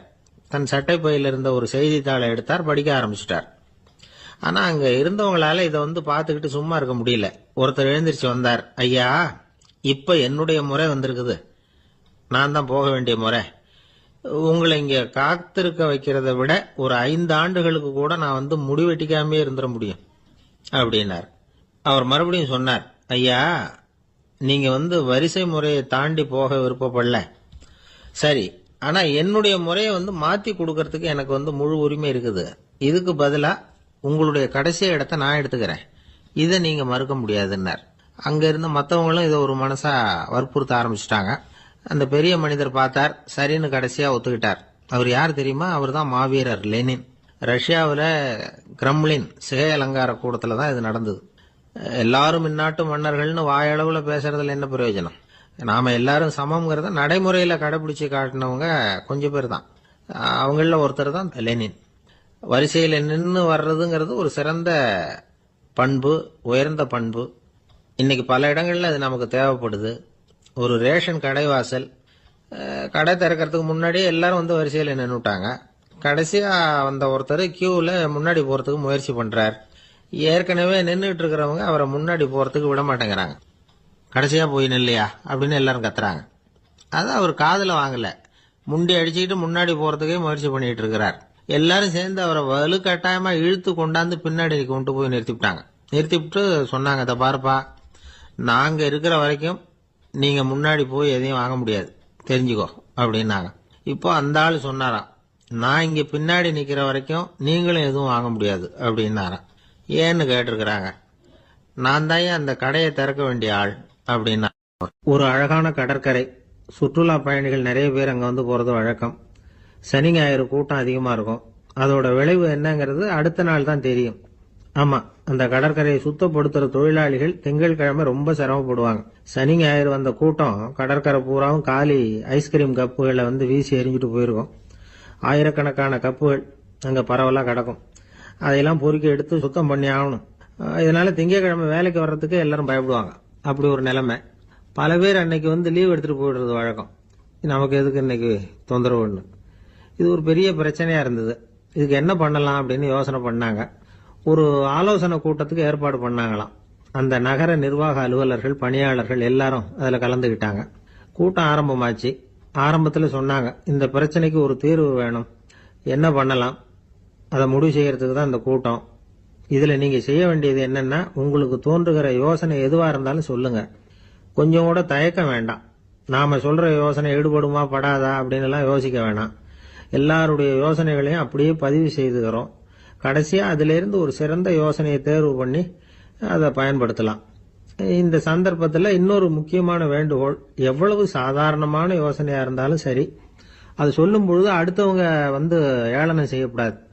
இது ஒரு பெரிய யோசனையா அப்படின்னு சொல்லி எதையும் அலட்சியப்படுத்தக்கூடாது. இதுதான் அந்த கூட்டத்தின் ஆரம்பத்தில் செய்யப்பட்ட அறிவிப்பு. உடனே அந்த கூட்டத்தில் இருந்தவங்க ஆளுக்கு ஒரு யோசனை சொல்ல ஆரம்பிச்சாங்க. ஒருத்தர் எழுந்திருச்சார், இங்க வர்ற சுற்றுலா பயணிகள் கிட்ட ஆளுக்கு $10 ஒரு டெபாசிட் மாதிரி வைப்பு பணமா வாங்கிக்கணும். காலி ஐஸ்கிரீம் கப்பை திருப்பி கொடுத்தா அந்த பணத்தை திருப்பி கொடுத்துடலாம். இப்படி ஒரு ஏற்பாடு பண்ணிட்டா கப்புகளை தேடி பொறுக்கிட்டு இருக்க வேண்டியதில்லை, எல்லாம் ஒரே இடத்துக்கு சேர்ந்துரும். அப்படியே நாம தூக்கிட்டு போய் ஒரு இடத்துல கொட்டி போடலாம் அப்படின்னாரு. இன்னொருத்தர் எழுந்திருச்சார், கப்பை கீழே போட்டா $50 அபராதம் அப்படின்னு அங்கங்க போர்டு எழுதி வச்சுடலாம். கப்புகளை போடுறதுக்கு அங்கங்க பெரிய கூடைகளை வச்சுடலாம். நாம சாவகாசமா அந்த கூடைகளை சேகரம் பண்ணிக்கலாம் அப்படின்னாராம். இன்னொருத்தர் எழுந்திருச்சு கொஞ்சம் கோபமா பேசினார். கப்புகளை அவங்க வாயிலேயே திணிச்சுடணும், அதுகளை மொன்னு சாப்பிட்டு பார்த்தாதான் தெரியும் அது எவ்வளவு கஷ்டங்கிறது அப்படின்னு ரொம்ப கடுமையா பேசியிருக்கார். இது வேடிக்கையா தெரிஞ்சாலும் இந்த யோசனையும் பதிவு செஞ்சுக்கிட்டாங்களாம். இப்படி பல யோசனைகள். கடைசியா எல்லாத்தையும் படிச்சு பார்த்துட்டு பரிசீலனை பண்ணாங்க. அப்புறம் தான் யோசனை வந்தது. இவர் வேடிக்கையா சொன்னது, கப்புகளை அவங்கவுங்க வாயிலேயே திணிச்சு சாப்பிட சொல்லணும், அதுதான் தண்டனைன்னார்ல. ஏன் அப்படி சாப்பிடுறது மாதிரியே கப்புகளை தயார் பண்ணா என்ன அப்படின்னு சிந்திக்க ஆரம்பிச்சாங்களாம். ஆகா, அதுதான் சரின்னு ஒரு முடிவுக்கு வந்தாங்க. அதுல இருந்து உருவானதுதான் இந்த வேஃபர் கப்ஸ். ஐஸ்கிரீமை சாப்பிட்டு முடிச்சதும் கப்பையும் சாப்பிட்டுடலாம். கோன் ஐஸ்கிரீம் சாப்பிடுறோம்ல, அதுதான். அமெரிக்காவில் மியாமி கடற்கரையில ரொம்ப காலமா இருந்துகிட்டு வந்த குப்பை பிரச்சனைக்கு இப்படிதான் ஒரு தீர்வு வந்துதான். இதுல இருந்து நாம புரிஞ்சுக்க வேண்டியது என்னன்னா, நாம அன்றாட எத்தனையோ பிரச்சனைகளை சந்திக்கிறோம், அதுக்கெல்லாம் தீர்வு உண்டு. அது எங்க ஒளிஞ்சிருக்குன்னு கண்டுபிடிக்கணும். அந்த அந்த யோசனையையும் நல்லா தீவிரமா யோசிக்கணும். யார் என்ன யோசனை சொன்னாலும் அதை அலட்சியப்படுத்தக்கூடாது. அக்கறையோட கவனிக்கணும், அதை யோசிச்சு பார்க்கணும். ஒரு அம்மா தன்னோட வீட்டுக்காரரை ஒரு மனநல மருத்துவர்கிட்ட அழைச்சிட்டு வந்தாங்களாம். டாக்டர், இவருக்கு கோன் ஐஸ்கிரீம் பிடிக்கல, பேப்பர் கப்பில் இருக்கிற ஐஸ்கிரீம் தான் வேணும்னு அடம் பிடிக்கிறார் அப்படின்னாங்களாம். அது ஒன்றும் தப்பு இல்லையேன்னாராம் டாக்டர். இதுக்கு அந்த அம்மா சொன்னாங்களாம், இவர் கப்பு ஐஸ்கிரீம் வாங்குறதுல தப்பு இல்லை டாக்டர், பிரச்சனை அது இல்லை. அப்புறம் வேற என்னன்னு கேட்டிருக்காரு. வாங்கினதும் ஐஸ்கிரீமை கீழே கொட்டிவிட்டு அந்த பேப்பர் கப்பை மட்டும் விரும்பி சாப்பிடுறார், அதனால தான் உங்ககிட்ட அழைச்சிட்டு வந்தேன் அப்படின்னு. வாழ்க்கையில சில சந்தர்ப்பங்கள்ல நாம சில அவமானங்களை சந்திச்சே தீர வேண்டியிருக்கு. என்ன பண்றது, காலம் அப்படி. அவமானப்படுறவங்க உடனே அடங்கி போயிடுறது தான் உலக வழக்கம். அவமானப்பட்டா உடனே சீறி எழறவங்களும் உண்டு. ஆனா அதையே ஒரு சவாலா எடுத்துக்கிட்டு முன்னுக்கு வர்றவங்களும் சில பேர் இருக்கிறாங்க. அவங்க ரொம்ப அபூர்வம். இன்னைக்கு மனோதத்துவ நிபுணர்கள்லாம் என்ன சொல்றாங்க தெரியுமா? அவமானப்பட்டுட்டா உடனே அடங்கி போயிடக்கூடாதான். அதையே ஒரு சவாலா எடுத்துக்கிட்டு மனசுல ஒரு வைராக்கியத்தோட முயற்சி பண்ணனா வாழ்க்கையில எல்லாரும் முன்னேறலாமா. அவமானம்ங்கிறத நாம வைராக்கியமா மாத்திக்கணும். அதுதான் வெற்றிக்கு வழி. ராமர் இந்த பூமியில பிறந்ததே ஒரு வைராக்கியத்தினால தான் சார் அப்படின்னார் ஒருத்தர். எப்படிங்க அது அப்படின்னு கேட்டேன். அவர் சொன்னார், தசரதருக்கு ராமர் குழந்தையா பிறக்கணும், அப்பதான் இங்க இருக்கிற கஷ்டங்கள்லாம் நீங்கும் அப்படின்னு சர்வ லோகமும் எதிர்பார்த்துக்கிட்டு இருக்குது. ஆனா அவர் எப்போ பிறப்பார் அப்படின்னு யாருக்கும் தெரியல. அந்த காரியம் சீக்கிரம் நடக்கணுமே, அதுக்கு என்ன பண்றது? நாரதர் வந்தார் ஒரு நாள் தசரதரை தேடி. தசரதா, உனக்கு ஒரு செய்தி தெரியுமான்னு ஆரம்பிச்சார். அவர் எப்பவும் இப்படித்தானே ஆரம்பிக்கிறது வழக்கம். என்ன விஷயம்னு கேட்டார் தசரதர். தசரதா, நீ அடிக்கடி உன்னோட தேர்ல ஏறிக்கிட்டு தேவலோகத்துக்கு போற, அங்க போற வர்ற எல்லாம் பண்ணிட்டு இருக்க, எல்லாம் சரி. தேவலோகத்திலையும் உன்னை நல்லபடியா தான் வரவேற்கிறாங்க. தேவேந்திரன் உன்னை பிரியமா அழைச்சிட்டு போய் தன்னுடைய அரியாசனத்திலேயே தனக்கு பக்கத்திலேயே உட்கார வைக்கிறான். நீயும் சந்தோஷமா உட்காந்து பேசிவிட்டு வந்துடுற. ஆனா நீ இங்க வந்ததுக்கு அப்புறம் அங்க என்ன நடக்குது தெரியுமா உனக்கு அப்படின்னாராம் நாரதர். என்ன நடக்குது எனக்கு ஒன்றும் தெரியலையே அப்படின்னாராம் தசரதர். நாரதர்கிட்ட கிட்டத்தில் கேட்டிருக்காரு, கொஞ்சம் சொல்லுங்க என்னது அப்படின்னு. அவர் நெருங்கி வந்தாராம் நாரதரும். மெதுவா அவர் காதோட காதா சொன்னாராம். அதாவது நம்ம பாஷையில சொல்ல போனா பத்த வைக்கிறார். நீ அங்க தேவேந்திரன்கிட்ட உட்காந்து பேசிவிட்டு வந்த பிறகு நீ அங்க உட்கார்ந்திருந்த அரியாசனத்தை தண்ணி ஊத்தி கழுவி சுத்தப்படுத்துறாங்க. நீ என்ன அந்த அளவுக்கு சுத்தம் இல்லாத ஆளா, தினம் குளிக்காமையா இருக்கிற அப்படின்னாராம். தசரதருக்கு இது ரொம்ப அவமானமா போயிட்டுது. அப்படியே செய்யறாங்க அப்படின்னாராம். ஆமா, நீ வேணும்னா நான் சொல்றது உண்மையா இல்லையா அப்படின்னு சோதனை பண்ணி பார்த்துக்கோ அப்படின்னாராம் நாரதர். உடனே தசரதர் இதுக்காகவே புறப்பட்டு தேவலோகம் போனார். அங்க வழக்கம் போலவே இவரை கூப்பிட்டு உட்கார வச்சு பேசிக்கிட்டு இருந்தான் தேவேந்திரன். கொஞ்ச நேரம் பேசிக்கிட்டு இருந்துட்டு சரி நான் கிளம்புறேன்னு புறப்பட்டார். சரி, அவனும் வாசல் வரைக்கும் வழி அனுப்பி வச்சுட்டு உள்ள போயிட்டான்.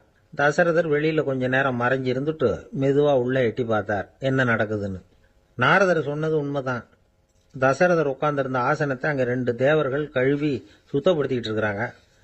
தசரதரால இதை தாங்கிக்க முடியல. அவருக்கு ரொம்ப அவமானமா போச்சு. நேரா கிடுகிடுன்னு தேவேந்திரங்கிட்டே போனார். நான் உட்கார்ந்திருந்த இருக்கையே சுத்தம் பண்றியே, நான் என்ன அந்த அளவுக்கு பாவியா அப்படின்னு கேட்டார். ரொம்ப கோபமா கேட்டார். தசரதரே, மனுஷனுக்கு 3 கடன்கள் உண்டு. தேவ கடன், ரிஷி கடன், பித்ரு கடன். இதை தீர்க்காதவன் பாவியாகிறான். இதுல மகனை பெறுவதால் தான் பித்ரு கடன் தீரும். உனக்கு மகன் கிடையாது, அதனால நீ பாவியாகிற. பாவி உட்கார்ந்திருந்த இடம்ங்கிறதுனால அதை சுத்தம் செய்ய வேண்டியது எங்க கடமை அப்படின்னு நானா தேவேந்திரன். இந்த இடத்துல தசரதருக்கு ஏற்பட்ட அவமானம் ஒரு வைராக்கியமா மாறிச்சு. தேவேந்திரனே கேட்டுக்கோ, ஒரு மகனை பெற்ற பிறகுதான் இந்த சபையில மறுபடியும் அடி எடுத்து வைப்பேன் அப்படின்னு சொல்லிவிட்டு போயிட்டாராம். போய் புத்திர காமேஷ்டி யாகம் பண்ணார். புத்திரர்கள் பிறந்தார்கள். இந்த கதையில உள்ள கருத்து என்னன்னா, தேவேந்திரன் தசரதரை அப்படி அவமானப்படுத்தலைன்னா அவருக்கு இப்படி ஒரு வைராக்கியம் பிறந்திருக்குமா? யோசிச்சு பார்க்கணும். நமக்கு ஏற்படுகிற சில அவமானங்களையும் வைராக்கியமா மாத்திக்குவோம். அப்படி மாத்திக்கிட்டோம்னா வாழ்க்கையில முன்னேறலாம். நம்ம ஆளுங்க சில பேர் அவமானத்தை வைராக்கியமா மாத்திக்கிறது எப்படி தெரியுமா? நம்மகிட்ட ஒரு பையன் சொன்னான், எங்க அப்பா என்னை எல்லாருக்கும் முன்னாடி வச்சு திட்டி விட்டார், பொறுப்பு இல்லாம ஊர் சுத்துறேன்னு சொல்லி அவமானப்படுத்தி விட்டார், இனிமே நீ என் முகத்திலேயே முழிக்காதரா போடான்னு வேற சொல்லிவிட்டார். எனக்கு ரோஷம் வந்துட்டுது, அந்த அவமானத்தை வைராக்கியமா மாத்திக்கிட்டேன், அன்னையிலேருந்து அவர் முகத்திலேயே முழிக்கிறது இல்லை அப்படின்னா. அப்படியான்னு கேட்டோம். ஆமாங்க, அவர் வீட்டில் இல்லாத நேரமாக பார்த்து உள்ள சமையல் கட்டுக்கு போய் சாப்பிட்டுட்டு நைஸாக வெளியில் வந்துடுவேன் அப்படிங்கிறான் அவன். என்ன சார் உங்கள் பையன் என்ன செஞ்சுக்கிட்டு இருக்கிறான் இப்போ அப்படின்னு கேட்டார் ஒருத்தர். அடிக்கடி கண்ணாடி முன்னாடி நின்று அழகு பார்த்துக்கிட்டு இருக்கிறான் சார் அப்படின்னாரு அப்பா. இளம் பருவம் இப்படி தான் இருக்கும், அதையெல்லாம் சாதாரணமாக நினச்சிடாதீங்க அப்படின்னாரு அவர். என்ன சார் சொல்கிறீங்க, கண்ணாடி முன்னாடி நின்றுக்கிட்டு நேரத்தை வீணாக்கிக்கிட்டு இருக்கான், அதை ஒரு பெரிய விஷயமா நான் நினைக்கணுமா அப்படின்னாரு இவர். இளம் பருவத்தில் இளைஞர்களுக்கும் சின்ன பொண்ணுங்களுக்கும் அடிக்கடி கண்ணாடியில் பார்க்கணும்னு தோணும். அது வெறுமனே அழகு பார்க்கறது மட்டும் இல்லை, அவங்க தங்களையே தேடி கண்டுபிடிக்கிற ஒரு முயற்சி அது. இது ஒரு மனோதத்துவ விளைவு.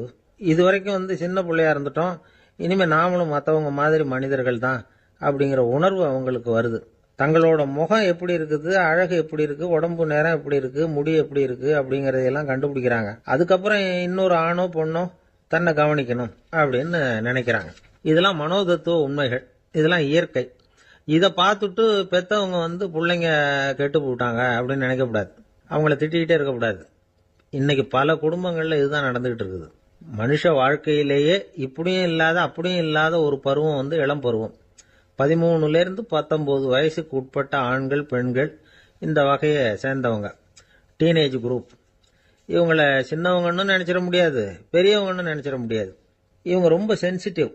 சமூகம் நினைச்சா இவங்களை நல்லவங்களாவும் ஆக்கலாம், கெட்டவங்களாவும் ஆக்கலாம். கொஞ்சம் அக்கறை எடுத்துக்கிட்டா பெரிய பெரிய மேதைகளையும் விஞ்ஞானிகளையும் உருவாக்கலாம். ஆனால் நடக்கிறது என்ன தெரியுமா, அநேகமாக இவங்களை யாருமே சரியாக புரிஞ்சுக்கிறது இல்லை, இவங்களை சரியாக நடத்துறதும் இல்லை. இது வரைக்கும் நாம் சொல்கிறத கேட்டுக்கிட்டு இருந்தான், இப்பெல்லாம் அவன் இஷ்டத்துக்கு நடக்க ஆரம்பிச்சுட்டான் அப்படின்னு வருத்தப்படுற பெற்றோர்கள் அதிகம். இது வருத்தப்படுற விஷயம் இல்லை, சந்தோஷப்பட வேண்டிய விஷயம். உங்க புள்ள சொந்தமா யோசிக்க ஆரம்பிக்கிறதும் நடந்துக்க ஆரம்பிக்கிறதும் ஒரு தப்பான விஷயமா? அவன் கடைசி வரைக்கும் உங்க பேச்சையே கேட்டுக்கிட்டு இருக்கணுங்கிறது என்ன நியாயம்? இன்னைக்கு இளைஞர்களை பெரியவங்க தப்பா புரிஞ்சுக்கிட்டு தவறா நடத்துறதுனால தான் அவங்களுக்கு வெறுப்பு, எரிச்சல், மனக்கசப்பு எல்லாம் உண்டாகுது. பெத்தவங்க சரியா மதிக்கிறது இல்லை அப்படிங்கிற ஒரே காரணத்தினாலேயே வீணா போகிற பிள்ளைங்க இன்னைக்கு அதிகம். சரி, பெத்தவங்களுக்கு இன்னைக்கு என்னதான் புத்தி சொல்ல வர்றீங்க அப்படின்னு கேட்குறீங்களா? நாம எதையும் சொல்ல வரல, ஆனா அது சம்பந்தமான சில நிபுணர்கள் சொல்லி இருக்கிறத உங்க காதுல போட்டு வைக்கலாம். அது என்னன்னா, பிள்ளைங்க கிட்ட அன்பு செலுத்துங்க. குழந்தையா இருந்தப்போ எவ்வளவு பாசமா இருந்தீங்க, வளர வளர அதை ஏன் குறைச்சிக்கிறீங்க? பெத்தவங்களின் அன்பான வார்த்தைகளுக்கு ஏங்குறவங்க தான் இன்றைய இளைஞர்கள். அவங்க எதை சொன்னாலும் அதை அக்கறையா காது கொடுத்து கேளுங்க, அலட்சியப்படுத்தாதீங்க.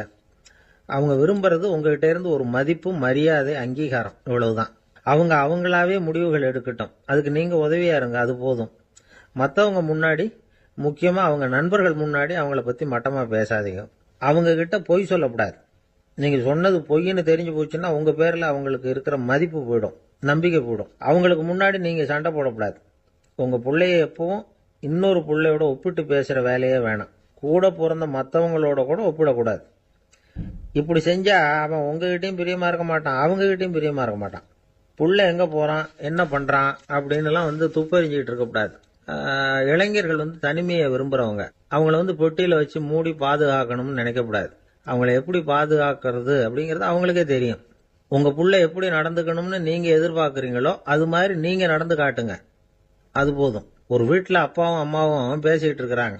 என்னங்க, நம்ம பொண்ணு பெரியவளாயிட்டா, அடிக்கடி கண்ணாடி முன்னாடி போய் நின்றுகிட்டு இருக்கிறா, சீக்கிரமா ஒரு பையனை பார்த்து கல்யாணத்தை முடிக்காம இப்படி மசன்னு கல்லு மாதிரி உட்காந்துருக்கிறீங்களே அப்படின்னு சத்தம் போட்டாங்க அந்த அம்மா. அவசரப்படாத, பாக்கிறதுக்கு கண்ணுக்கு அழகா லட்சணமா புத்திசாலியா ஒரு பையன் கிடைக்க வேணாமா, அதுதான் பார்த்துக்கிட்டு இருக்கிறேன் அப்படின்னாரு அப்பா. இதுக்கு அந்த அம்மா சொல்றாங்க, எங்க அப்பா இப்படி எல்லாம் நினைச்சுக்கிட்டு இருந்திருந்தா எனக்கு கல்யாணமே ஆயிருக்காது தெரியுமா அப்படின்னாங்களாம். ஒரு ஊர்ல ஒரு ஞானி இருக்கிறார், ரொம்ப பெரிய ஞானி, ரொம்ப வயசாயிட்டுது. கடைசி காலத்துல அவர்கிட்ட சில பேர் வந்தாங்க. உங்க குரு யார் அப்படின்னு கேட்டாங்க. அவர் நிமிர்ந்து பார்த்தார். எனக்கு ஆயிரக்கணக்கான குருமார்கள் உண்டு, அவங்க பேரெல்லாம் சொல்லணும்னா இந்த காலம் பத்தாது. ஆனா முக்கியமான ஒரு 3 பேரை பத்தி மட்டும் உங்களுக்கு சொல்றேன் அப்படின்னாராம். அப்புறம் சொன்னார், அந்த 3 பேர்ல ஒருத்தன் ஒரு திருடன். ஒரு சமயம் ஒரு பாலைவனம் வழியா நான் போய்கிட்டு இருந்தேன். அப்போ வழி தவறி போய் ஒரு கிராமத்துக்கு போயிட்டேன். அது இருட்டு நேரம், நடுராத்திரி, ஊரே உறங்கி போச்சு. அந்த நேரத்தில் ஒரு ஆள் மட்டும் ஒரு வீட்டு சுவத்தில் ஏதோ பண்ணி உள்ளே நுழையறதுக்கு முயற்சி பண்ணிட்டு இருக்கிறான். அவன்கிட்ட போய் நான் இன்னைக்கு இங்கே எங்கே தங்க முடியும் அப்படின்னு கேட்டேன். அதுக்கு அவன், இந்த ராத்திரி வேளையில் அது ரொம்ப சிரமம், ஒரு திருடனோட உங்களால் தங்க முடியும்னா நீங்கள் என்னோட தங்கலாம் அப்படின்னா. நான் அவன் கூட 1 மாதம் தங்கியிருந்தேன். ஒவ்வொரு நாள் ராத்திரியும் இப்போ நான் என்னுடைய வேலைக்கு போகிறேன், நீங்கள் ஓய்வு எடுத்துக்கோங்க அப்படின்னு சொல்லிவிட்டு போவான். அவன் திரும்பி வந்த உடனே உனக்கு ஏதாவது கிடைச்சதான்னு நான் கேட்பேன். அதுக்கு அவன், இன்னைக்கு ராத்திரி ஒன்றும் இல்லை, நாளைக்கு மறுபடியும் முயற்சி பண்ணுவேன் அப்படின்பா. எப்பவும் அவன் நம்பிக்கை இழந்ததே கிடையாது, எப்பவும் சந்தோஷமாகவே இருப்பான். நானும் ரொம்ப காலமாக தியானம் பண்ணிக்கிட்டே இருந்தேன், ஒன்றுமே நடக்கலை. ஆனால் நான் என்ன பண்ணேன் தெரியுமா, மனசு வருத்தப்படும், நம்பிக்கை இழந்துருவேன். அப்போல்லாம் அந்த திருடனுடைய விடாமுயற்சி தான் ஞாபகத்துக்கு வரும். அதனால் அந்த திருடன் எனக்கு ஒரு குரு. என்னுடைய 2வது குரு யாருன்னா அது ஒரு நாய். இது எப்படின்னா, ஒரு சமயம் எனக்கு ரொம்ப தாகமாக இருந்தது. ஒரு நதியை நோக்கி போய்கிட்டு இருந்தேன். அப்போ ஒரு நாயும் வந்தது. அதுக்கும் தாகம். ஓடி வந்து ஆற்றை பார்த்தது. அதோட நிழல் வந்து ஆற்றுல தெரிஞ்சது. அதை பார்த்ததும் பயந்துட்டுது. அதாவது அது தன்னுடைய சொந்த உருவத்தையே கண்டு பயந்தது. அதை பார்த்து குறைக்குது, திரும்பி ஓடிச்சு. ஆனால் அதுக்கு தாகம் அதிகமாக இருந்ததுனால அது மறுபடியும் திரும்பி வந்தது. பார்த்தா மறுபடியும் தண்ணியில் நாயோட உருவம் தெரியுது. இப்படி சில தடவை பண்ணிச்சு. இருந்தாலும் கடைசியில் தண்ணியில் குதிச்சுட்டுது துணிஞ்சி. இப்படி குதித்த உடனே அதோட உருவமும் மறைஞ்சுட்டுது. இதை பார்த்தேன். நான் என்ன புரிஞ்சுக்கிட்டேன்னா, எவ்வளவுதான் பயம் இருந்தால் கூட ஒருத்தன் தைரியமாக காரியத்தில் இறங்கணும் அப்படிங்கிறத புரிஞ்சுக்கிட்டேன். இந்த போதனை அந்த நாய்கிட்ட இருந்து எனக்கு கிடைச்சிது. இது ஒன்று. அடுத்தது என்னுடைய 3வது குரு யாருன்னா அது ஒரு சின்ன குழந்தை. நான் ஒரு சமயம் ஒரு நகரத்துக்கு போனேன். அங்கே ஒரு குழந்தை எரிகிற மெழுகுவத்தி ஒன்று எடுத்துக்கிட்டு வந்தது. நான் அந்த குழந்தைய பார்த்து வேடிக்கையாக கேட்டேன், ஏன் பாப்பா, இந்த மெழுகுவத்தியை நீயாவே கொளுத்துனியா அப்படின்னு கேட்டேன். ஆமான்னுது அந்த குழந்தை. சரி, இந்த மெழுகுவத்தி முன்னாடி எரியாமல் இருந்தது, இப்போ எரியுது. இந்த மெழுகுவத்திக்கு வெளிச்சம் எங்கேருந்து வந்தது, அதை எனக்கு காட்ட முடியுமா அப்படின்னு கேட்டேன் அந்த குழந்தைகிட்ட. இதுக்கு அந்த குழந்தை சிரிச்சுக்கிட்டு அந்த மெழுகுவத்தியை ஊதி அணைச்சுட்டுது. அதுக்கப்புறம் என்னை பார்த்து கேட்டுது, இப்போ இந்த மெழுகுவத்தியின் வெளிச்சம் போனதை பார்த்தீங்க இல்லையா, அது எங்கே போச்சுன்னு எனக்கு சொல்லுங்க அப்படின்னுது.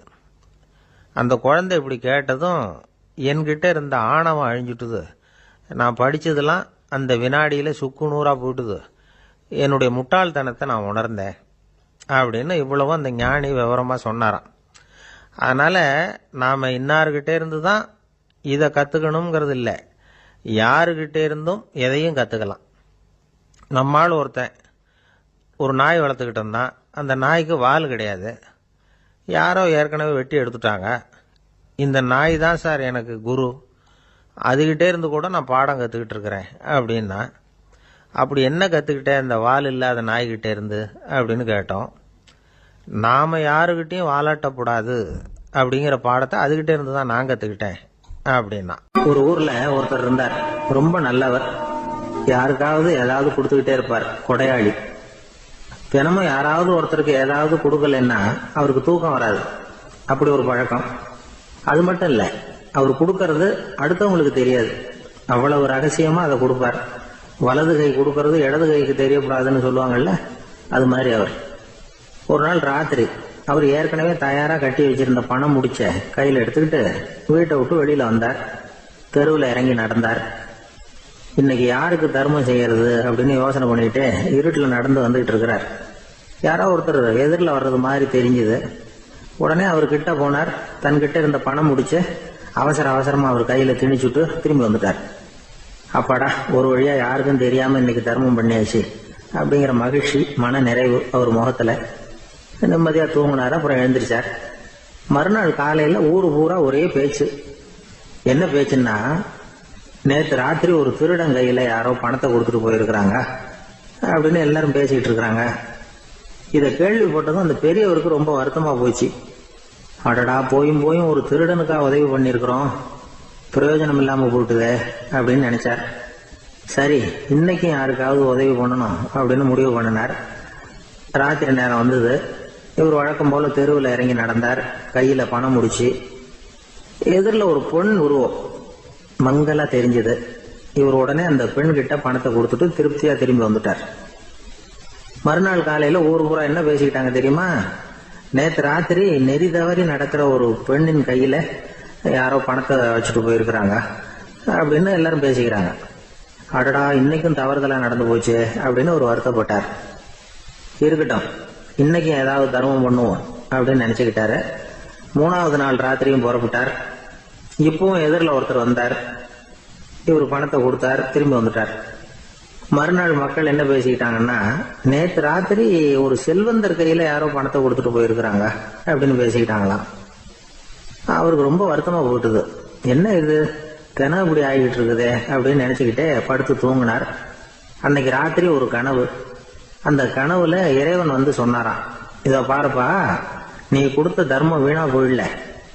உன்கிட்ட பணம் வாங்கின அந்த திருடன் திருந்திட்டான், அந்த பொண்ணும் திருந்திட்டா, அந்த செல்வந்தனும் கொடையாளி ஆயிட்டான், எல்லாருக்கும் உதவி பண்ண ஆரம்பிச்சுட்டான் அப்படின்னு சொன்னாராம். இந்த கதையை சொன்னவர் யாருன்னா நபிகள் நாயகம். இதுல உள்ள கருத்து என்னன்னா, நல்ல மனசோட தர்மம் பண்ணுனா அது வீணா போறதில்லை. இன்னொரு கருத்து, தர்மம் வந்து தன்னை மட்டுமல்ல அடுத்தவங்களையும் தீமையிலிருந்து காப்பாற்றும். இதுதான் நாம புரிஞ்சுக்க வேண்டியது. இந்த காலத்திலேயும் இது மாதிரி சில சம்பவங்கள் நடக்கிறது உண்டு. ஒரு பெரியவர் இருட்டில் நடந்து வந்துகிட்டு இருந்தாரு. எதிரில் வந்த ஒருத்தன் வலுக்கட்டாயமா ஒரு கையை பிடிச்சி ஒரு பண முடிப்பை கொடுத்து வச்சுக்க சொல்லிவிட்டு விலகி போயிட்டான். பெரியவருக்கு ஆச்சரியம், இந்த காலத்திலயும் இப்படி வலது கை கொடுக்கறது இடது கைக்கு தெரியக்கூடாதுன்னு நினைக்கிற கொடையாளிகள் உண்டு போல இருக்கு அப்படின்னு யோசனை பண்ணிக்கிட்டே நடந்தார். கொஞ்ச தூரம் போயிருப்பாரு. அதுக்குள்ள அதே ஆள் திரும்பி வந்தான். கொடுத்த பண முடிப்பை திருப்பி கொடுங்க அப்படின்னு கேட்டு வாங்கிட்டான். இவருக்கு ஒன்றும் புரியல. ஏன் இப்படி பண்றேன்னார். அது ஒண்ணும் இல்லைங்க, கொஞ்ச நேரம் இதை உங்ககிட்ட கொடுத்து வச்சிருந்தேன், அவ்வளவுதான் அப்படின்னா. ஏன்னு கேட்டார்.